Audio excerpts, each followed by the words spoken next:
ಪಕ್ಷಕ್ಕೆ ಮೋಸ ಮಾಡಿದ್ರು, ಪಕ್ಷ ಕುಗ್ಗಿಲ್ಲ, ಬಲಿಷ್ಠವಾಗಿದೆ. ಪೂರ್ವಭಾವಿ ಸಭೆಯಲ್ಲಿ ಗುಡುಗಿದ ರಮೇಶ್ ಗೌಡ್ರು. ಪಿಣ್ಯ ದಾಸರಹಳ್ಳಿ ವಿಧಾನಸಭಾ ಕ್ಷೇತ್ರದಲ್ಲಿ ಜೆಡಿಎಸ್ನ ಬಲಿಷ್ಠ ಕ್ಷೇತ್ರವಾಗಿದೆ. ಜೆಡಿಎಸ್ ಹೆಸರಿನಲ್ಲಿ ಅಧಿಕಾರ ರುಚಿ ನೋಡಿ ಪಕ್ಷಕ್ಕೆ ಮೋಸ ಮಾಡಿ ಹೋದ್ರು. ರಾಜ್ಯದಲ್ಲಿ ಜೆಡಿಎಸ್ ಪಕ್ಷದ ಶಕ್ತಿ ಕುಗ್ಗಿಲ್ಲ ಎಂದು ಹೆಸರು ಹೇಳದೆ ಮಾಜಿ ಶಾಸಕರೊಬ್ಬರ ಮೇಲೆ ಜೆಡಿಎಸ್ ಬೆಂಗಳೂರು ನಗರ ಅಧ್ಯಕ್ಷ ಹಾಗೂ ಮಾಜಿ ವಿಧಾನ ಪರಿಷತ್ ಸದಸ್ಯ ರಮೇಶ್ ಗೌಡ್ರು ಹರಿಹಾಯ್ದರು. ಅವರು ದಾಸರಹಳ್ಳಿ ವಿಧಾನಸಭಾ ಕ್ಷೇತ್ರದ ಜೆಡಿಎಸ್ ಹಿರಿಯ ರಾಜಕಾರಣಿ ದಿವಂಗತ ಗುಂಡಪ್ಪ ಅವರ ಸುಪುತ್ರ ಹಾಗೂ ಚಿಕ್ಕಸಂದ್ರ ವಾರ್ಡಿನ ಜೆಡಿಎಸ್ ಅಧ್ಯಕ್ಷ ಭಾರತ್ ಗುಂಡಪ್ಪ ಅವರ ನೇತೃತ್ವದಲ್ಲಿ ತಮ್ಮ ಸಿಟೇದಹಳ್ಳಿಯಲ್ಲಿರುವ ಶ್ರೀರಾಮ ಟವರ್ ಆವರಣದಲ್ಲಿ ಆಯೋಜಿಸಿದ್ದ ಜೆಡಿಎಸ್ ಪಕ್ಷ ಪೂರ್ವಭಾವಿ ಸಭೆಯಲ್ಲಿ ಅವರು ಕಾರ್ಯಕರ್ತರನ್ನು ಉದ್ದೇಶಿಸಿ ಮಾತನಾಡಿದರು. ಚಿಕ್ಕಸಂದ್ರ ವಾರ್ಡಿನ ಜೆಡಿಎಸ್ ಅಧ್ಯಕ್ಷ ಹಾಗೂ ಬಿಬಿಎಂಪಿ ಪ್ರಬಲ ಆಕಾಂಕ್ಷಿ ಅಭ್ಯರ್ಥಿ ಭಾರತ ಗುಂಡಪ್ಪ ಅವರು ಸರ್ವರಿಗೂ ಸ್ವಾಗತಿಸಿದರು. ನಗರಸಭಾ ಮಾಜಿ ಅಧ್ಯಕ್ಷ ಹಾಗೂ ಜೆಡಿಎಸ್ ರಾಜ್ಯ ಉಪಾಧ್ಯಕ್ಷ ಅಂದಾನಪ್ಪ ಮಾತನಾಡಿ, ಕಾಂಗ್ರೆಸ್ ಸರ್ಕಾರ ಎಲ್ಲದರಲ್ಲೂ ವಿಫಲವಾಗಿದೆ. ಕಾಂಗ್ರೆಸ್ ಸರ್ಕಾರಕ್ಕೆ ಜನರು ಹಿಡಿಶಾಪ ಹಾಕುತ್ತಿದ್ದಾರೆ. ಈ ಸರ್ಕಾರ ಶೀಘ್ರದಲ್ಲಿ ಪತನವಾಗಲಿದೆ ಎಂದು ಭವಿಷ್ಯ ನುಡಿದರು.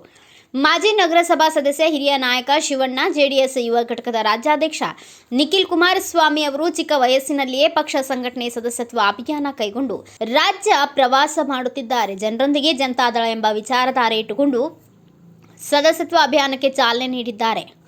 ಅವರಿಗೆ ಜೆಡಿಎಸ್ನ ಹಿರಿಯ ನಾಯಕರು, ಮುಖಂಡರು, ಮಹಿಳೆಯರು, ಕಾರ್ಯಕರ್ತರು ನಿಖಿಲ್ ಕುಮಾರಸ್ವಾಮಿ ಕೈಬಲ ಪಡಿಸಬೇಕು ಎಂದು ಮಾಜಿ ನಗರಸಭಾ ಸದಸ್ಯ ಶಿವಣ್ಣ ಸಲಹೆ ನೀಡಿ ಮಾತನಾಡಿದರು.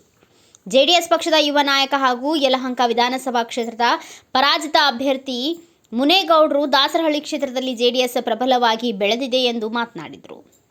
ಇವತ್ತು ಪಕ್ಷವನ್ನು ಪ್ರಾದೇಶಿಕ ಪಕ್ಷವನ್ನು ಉಳಿಸಬೇಕಾಗಿದೆ.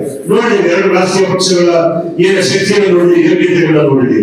ಇವತ್ತು ಏನಾದ್ರು ಬಹಳಷ್ಟು ಜನ ನಮ್ಮ ಮುನೇಗೌಡರು ಮಾತಾಡಬೇಕಾಗಿ ಹೇಳಿದ್ರು, ದೇವೇಗೌಡರ ಬಗ್ಗೆ, ಕುಮಾರನ ಬಗ್ಗೆ ಟೀಕೆ ಮಾಡ್ತಾರೆ ಅಂತ. ನಾನು ಒಮ್ಮೆ ಹೇಳಿ ಇಷ್ಟಪಡ್ತೀನಿ. ದೇವೇಗೌಡರು ವಯಸ್ಸಾಗಿದೆ, ಆದ್ರೆ ದೇವೇಗೌಡರಿಗೆ ಇರುವಂತಹ ರಾಜಕೀಯ ಒಂದು ಹುಮ್ಮಸ್ಸು ನಿಜವೂ ಇಲ್ಲ. ಎಷ್ಟು ಅದ್ಭುತವಾಗಿ ದೇವೇಗೌಡರು ಪಕ್ಷ ಸಂಘಟನೆ ಕುಮಾರನಿಗೆ ಆರೋಗ್ಯ ಬಹಳಷ್ಟು ದುಡಿಮೆ ವ್ಯವಸ್ಥೆ ನನಗೆ ಕುಮಾರನಂತ ಒಬ್ಬ ವ್ಯಕ್ತಿಯನ್ನು ನಾವು ರಾಜಕಾರಣವಾಗಿ, ಯಾಕೆಂದ್ರೆ ಜೊತೆ ಅವರು ಈ ಪಕ್ಷಕ್ಕೋಸ್ಕರ ಅಲ್ಲ, ಈ ಕರ್ನಾಟಕದ ನಾಯಕೋಸ್ಕರ ಕುಮಾರನಂತ ವ್ಯಕ್ತಿಗಳನ್ನು ರಾಜಕೀಯ ಬಹಳಷ್ಟು ಜನ ಮುಖಂಡರುಗಳನ್ನ ನೋಡಿದ್ದೀವಿ. ಇವತ್ತು ಡಿ ಕೆ ಶಿವಕುಮಾರ್ ಅವರು ಮಾತಾಡ್ತಾರೆ, ಬಹಳಷ್ಟು ಜನ ಡಿ ಕೆ ಶಿವಕುಮಾರ್ ಅವರು ಹೇಳ್ತಾರೆ, ಬರ್ಬೇಡಿ ಏನ್ ಮಾಡಿದ್ರೆ ಕುಮಾರಸ್ವಾಮಿ ಏನ್ ಮಾಡ್ತಾರೆ ನಿಮ್ಗೆ ಅಂತ. ಡಿ ಕೆ ಶಿವಕುಮಾರ್ ಅಲ್ಲಿ ಶಕ್ತಿ ಇಲ್ಲ. ಕುಮಾರ ಏನು ಡಿ ಕೆ ಶಿವಕುಮಾರ್ ಅವರು ಯಾಕೆ ಅಂತಂದ್ರೆ ಅವ್ರಿಗೆ ಅವರ ಶಕ್ತಿಯನ್ನು ತೋರಿಸುವ ಮಾತುಗಳಲ್ಲಿ ಅವ್ರು ಹೇಳ್ತಿರ್ಬೇಕಂದ್ರೆ, ಬರ್ಬೇಡಿ ಅದೇನ್ ಮಾಡ್ತೀರಾ, ನಿಮ್ಗೆ ಏನ್ ಸಿಗುತ್ತೆ ಹೇಳಿಲ್ಲ. ಯಾರು ಹೇಳ್ತಾ ಇದ್ದಾರೆ, ಸಾಮಾನ್ಯ ಜನರು ಹೇಳ್ತಿಲ್ಲ. ಯಾರು ಈ ಪಕ್ಷ ದೇವೇಗೌಡರು ಕುಮಾರಣ್ಣ ಈ ಪಕ್ಷ ಯಾರು ಲೀಡರ್ ಮಾಡಿದೆ ಅವರು ಮಾತ್ರ ಕುಮಾರ್ ಡಿ ಕೆ ಶಿವಕುಮಾರ್ ಅವರು ಹೇಳಿದ್ದಾರೆ. ಇದನ್ನ ರಾಜಕೀಯದಲ್ಲಿ ಅಂತ ಹೇಳ್ತಾರೆ, ದಯಮಾಡಿ ಅರ್ಥ ಮಾಡಬೇಡಿ. ಕ್ಷೇತ್ರದ ಅಧ್ಯಕ್ಷರು ಇದೆಲ್ಲ ಸಂಘಟನೆ ಮಾಡಿ ಈ ಒಂದು ಕಾರ್ಯಕ್ರಮದ ಯಶಸ್ಸಿಗೆ ಕಾರಣಕರ್ತರಾದಂತಹ ಸ್ನೇಹಿತರಾದಂತಹ ಮುನ್ಸ್ವಾಮಿ ಅವರೇ, ಮತ್ತೊಬ್ಬರು ಮಹಾಪ್ರಯಾಣ ಕಾರ್ಯದರ್ಶಿಗಳು ಕಾರ್ಯಕ್ರಮ ಆಯೋಜಿಸಿ ಕಳೆದ 15 ದಿವಸದಲ್ಲಿ ಕಾರ್ಯಕ್ರಮ ಮಾಡಬೇಕು. ಆ ಒಂದು ಪಕ್ಷದ ಎಲ್ಲ ಮುಖಂಡರು ಸಭೆ ನಡೆಸಬೇಕು ಅಂತ ಹೇಳಿ ನಾಳೆಗಳು ಮಾಡಿ ಕೆಲಸ ಮಾಡಿ ಎಲ್ಲ ದೇವರವರೇ, ರಾಮರವರೇ ಮತ್ತು ವೇದಿಕೆಯಲ್ಲಿ ಇಷ್ಟು ಸಮಯ ಉದ್ದೇಶಿಸಿ ಮಾತಾಡುವಂತ ಬೆಂಗಳೂರು ನಗರ ಮಹಿಳಾ ಅಧ್ಯಕ್ಷರಾದಂತ ಸಹೋದರಿ ಶೈಲಸಂಗರವರೇ, ಮಹಿಳಾಘಟಕದ ಅಧ್ಯಕ್ಷರು, ಕ್ಷೇತ್ರದ ಅಧ್ಯಕ್ಷರಾದಂತ ಸಾಯ ಅವರೇ, ನಾನು ಮಾಜಿ ಮಹಿಳಾಘಟಕದ ಅಧ್ಯಕ್ಷರು, ಅನೇಕ ವರ್ಷಗಳ ಕೆಲಸವನ್ನು ಮಾಡುವಂತ ಸಹೋದರಿ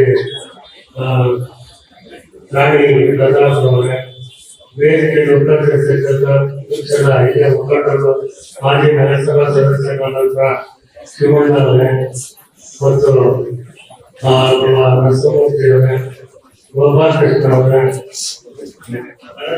ಈ ಕಾರ್ಯಕ್ರಮವನ್ನು ರೂಪಿಸಿ ಕಾರ್ಯಕ್ರಮ ಯಶಸ್ವಿ ಕಾರಣಕರ್ತ ಎಲ್ಲ ಕಾರ್ಯಕ್ರಮವಾದಂತ ಅವರೇ ಮತ್ತು ವೇದಿಕೆಯಲ್ಲಿ ಅನೇಕ ಪಕ್ಷದ ಎಲ್ಲ ವಿವಿಧ ಘಟಕಗಳ ಅಧ್ಯಕ್ಷರು ಲೋಕೇಶ್ ಇದ್ದಾರೆ, ಚಂದ್ರಾಜ್ ಇದ್ದಾರೆ, ಅನೇಕ ಜನ ಇದ್ದೀರಾ. ಇದಾಗಲೇ ಹೆಸರು ಹೇಳಿದ್ದಾರೆ. ಹಾಗಾಗಿ ವೇಳೆ ಆಗೋದ್ರಿಂದ ವ್ಯಕ್ತಿ ಸಭೆ ಆಗಿರೋದ್ರಿಂದ ಅವ್ರಿಗೆ ಉಪಾಧ್ಯಕ್ಷ ಎಲ್ಲ ಪಕ್ಷದಿಂದ ಮುಖಂಡರ ಹಾಗೂ ಆಗಮಿಸಿದ ಮುಖಾಂತರ ನಾವು ಎಲ್ಲ ಮುಖಂಡರು ಇವತ್ತು ನಿಜವಾಗ್ಲೂ ಬಹಳ ಸಂತೋಷ ಆಗ್ತದೆ. ಬಹಳ ನಿಧಾನವಾಗಿ ಒಂದು ಸಭೆ ಕರಿಬೇಕು, ನಾವೆಲ್ಲ ಕಾರ್ಯಕರ್ತರು ಒಂದು ಸಂಘಟನೆ ಮಾಡಬೇಕು ಅಂತ ಹೇಳಿ ದಯಮಾಡಿ ಯಾರು ಮಾತಾಡಬೇಡಿ. ಈ ಒಂದು ಕಾರ್ಯಕ್ರಮ ರೂಪಿಸಿದ್ದಾರೆ. ಅವೆಲ್ಲ ಕೂಡ ಎಲ್ಲ ವಾರ್ಡ್ಗಳಿಂದ ಸಂಖ್ಯೆ ಇರ್ತವಲ್ಲ ಈಗ ಆಗಮಿಸಿದ್ದೀರಾ. ಇನ್ನೂ ಅನೇಕ ನಾವು ವಿಚಾರ ಹೊಂದಿದ್ದೇವೆ ಯಾರು ಕೂಡ ಜೆಡಿಎಸ್ ಬಗ್ಗೆ ವಿಧಾನಸಭೆ ಬಗ್ಗೆ ಯಾರು ಹೋಗಿಲ್ಲ. ಎಲ್ಲ ಕೂಡ ಒಂದು ದೇವೇಗೌಡ ಅಪ್ಪಾಜಿಯವರ ಮೇಲೆ ಕುಮಾರವ್ರ ಮೇಲೆ ಅಭಿಮಾನ ಪಕ್ಷದ ಮುಖಂಡರ ಮೇಲೆ ವಿಶ್ವಾಸ ಇಟ್ಟು ಒಂದು ಪಕ್ಷದಲ್ಲಿ ತೊಡಗಿಕೊಂಡಿದ್ದಾರೆ. ಮುಂದಿನ ದಿನಗಳಲ್ಲಿ ಇವಾಗ ಯಾಕೆಂದ್ರೆ ನನಗೆ ವಿಶೇಷವಾದ ಅಭಿಮಾನ ದೇವೇಗೌಡ ಸಹಪಾಠಿರ್ಬೋದು, ಕುಮಾರಣ್ಣ ಒಂದು ದಾಸಹಳ್ಳಿ ಅಂದ್ರೆ ಏನೋ ಒಂದು ಅಭಿಮಾನ. ಆ ಅಭಿಮಾನ ಹೊಂದಿಸ್ಕೊಂಡು ಇವತ್ತು ಬೆಳೆಸ್ಕೊಂಡ್ಬರ್ತಾಯಿದೆ. ಯಾಕೆ 1977 ಏನು ಸನ್ಮಾನ್ಯ ದೇವೇಗೌಡ ಅಪ್ಪಾಜಿಯವರು ವಿಧಾನ ಪರಿಷದ ನಾಯಕರಾದ ಸಂದರ್ಭದಲ್ಲಿ ಅವತ್ತು ಕೂಡ ಅವತ್ತಿನ ಏನೋ ಒಂದು ವಿಶ್ವಾಸ ಪ್ರೀತಿ ದೇವೇಗೌಡ ಅವತ್ತಿನ ನಾವೆಲ್ಲ ಕಾರ್ಯಕರ್ತರು ಕೂಡ ಮಾಡಿ ಕೂಡಿಸ್ಕೊಂಡು ಬೆಳೆಸ್ಕೊಂಡು ಪಕ್ಷ ಈ ಕಟ್ಟಿದ್ವಿ. ಯಾಕಂದ್ರೆ ನಾವು 1978 ಪೀಡಿಯಾ ಪಂಚಾಯತ್ ಮೆಂಬರಾಗಿ ಮೊಟ್ಟ ಮೊದಲ ಆಯ್ಕೆ ಆಗಿದ್ದು. ಅವತ್ತು ನಮ್ಮ ನಾಯಕರೆಲ್ಲ ಕಾಂಗ್ರೆಸ್ ಆದ್ರೆ ಮಹಿಳಾ ಮುಖಂಡರು ಹಾಗೂ ಎಲ್ಲ ನಮ್ಮ ಕಾರ್ಯಕರ್ತರ ಬಂಧುಗಳು ಏನಿವತ್ತು ಮುಂದಿನ ದಿನದಲ್ಲಿ ನಡೀತಾ ಇದೆ ನಿಖಿಲ್ ಕುಮಾರಸ್ವಾಮಿ ಅವರ ಜನರೊಂದಿಗೆ ಜನತಾದಳ ಮಿಸ್ಕಾಲ್ ಅಭಿಯಾನ ಹಾಗೂ ಮೆಂಬರ್ಶಿಪ್ ನಡೀತಾ ಇದೆ. ಅದರ ಮುಂದುವರೆದ ಭಾಗವಾಗಿ ನಾವು ಇವತ್ತು ಅದಕ್ಕೋಸ್ಕರ ಒಂದು ದೂರವಾಣಿ ಸಭೆ ಮುಂದಿನ ದಿನ ಏನು ನಿಖಿಲನ್ನ ಟೈಮ್ ಕೊಟ್ಟರೆ ಅದರ ಪ್ರಧಾನವಾಗಿ ಏನು ಜನರೊಂದಿಗೆ ಜನತಾದಳ ಏನು ಮಾಡಬೇಕು ಹೇಗೆ ಮಾಡಬೇಕು ಅದೇನು ಉಪಯೋಗಿಸಿಕೊಳ್ಳುವ. ಈ ಸಂದರ್ಭದಲ್ಲಿ ಜೆಡಿಎಸ್ ರಾಜ್ಯ ಪ್ರಧಾನ ಕಾರ್ಯದರ್ಶಿ ಜಯಣ್ಣ, ಉಸ್ತುವಾರಿ ಜಗದೀಶ್, ಮಾಜಿ ನಗರಸಭಾ ಸದಸ್ಯ ಗೋಪಾಲಕೃಷ್ಣ, ನರಸಿಂಹಮೂರ್ತಿ, ರಾಜಗೋಪಾಲನಗರ ವಾರ್ಡಿನ ಜೆಡಿಎಸ್ ಅಧ್ಯಕ್ಷ ತಿಮ್ಮರಾಜು, ಹನುಮಂತೇಗೌಡ, ವೆಂಕಟೇಶ್, ಗೋವಿಂದಪ್ಪ, ಸೇವಾದಳದ ಮುಖಂಡ ಪಾಪಣ್ಣ, ಪ್ರಮೋದ್ ಭೈರಪ್ಪ, ಸುಮಂತ್, ಬಲರಾಮಗೌಡ, ರಮೇಶ್, ವಾಸುದೇವ್, ಪ್ರಕಾಶ್, ಮಾಜಿ ಅಧ್ಯಕ್ಷೆ ರಾಣಿ, ಸತೀಶ್, ಅಧ್ಯಕ್ಷೆ ಶೈಲಜಾ, ಛಾಯಾ ಸೇರಿದಂತೆ ಎಲ್ಲ ವಾರ್ಡ್ ಅಧ್ಯಕ್ಷರು, ಮುಖಂಡರು, ಮಹಿಳೆಯರು, ಕಾರ್ಯಕರ್ತರು ಉಪಸ್ಥಿತರಿದ್ದರು. Bureau report Ayyanna master, Bharata Vaibhava news, Bengaluru. Thanks for watching. Read, discuss and debate with editor Dr. Yan Prashant Rao. Wanted reporters in print, digital and visual media for Bharat Vaibhav Daily Newspaper, BV News 5 Channel and BV Fast Web News from all the talukas of Karnataka, Goa and Maharashtra. If interested, send your resume to 9019229369.